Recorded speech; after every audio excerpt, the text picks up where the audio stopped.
అనుకూలంగా కాంగ్రెస్ కి అనుకూలంగా ఉండేది. ఉదయం ఇటు ఈనాడు ఒకవైపు ఉంటే వీళ్ళు ఇటువైపు ఉండేవాళ్ళు. అంటే న్యూట్రల్ గా ఉంటూ ఒకటో రెండో స్టోరీలు వీళ్ళకి అనుకూలంగా ఉండేవాళ్ళు. అంతేగాని అడ్డకోలుగా ఇవాళకి మళ్ళీ లేదు ఇంత దరిద్రం.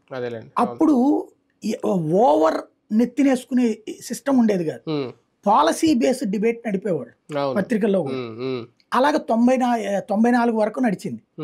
94 తర్వాత నుంచి పత్రికల ఇన్ఫ్లుయెన్స్ పెరిగింది. అంటే అంతకు ముందు అంతా policy based, like NTR policy, లేకపోతే Marri Chenna Reddy policy formula, Nedurumalli Janardhan Reddy formula, Kotla Vijayabhaskar Reddy formula, ఇట్లాంటి ఫార్ములా బేస్డ్ పబ్లిక్ ర్యాప్ నడిచేది. పత్రికలు దాన్ని రిపోర్ట్ చేసేవి.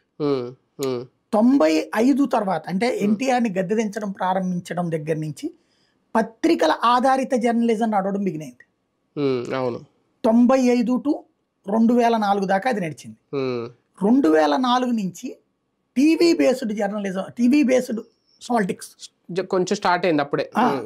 24 అవర్స్ ఛానల్స్ 2004 ఎలక్షన్స్ అదే ఒక ఛానల్ వచ్చింది, TV9, ATV2 రెండు.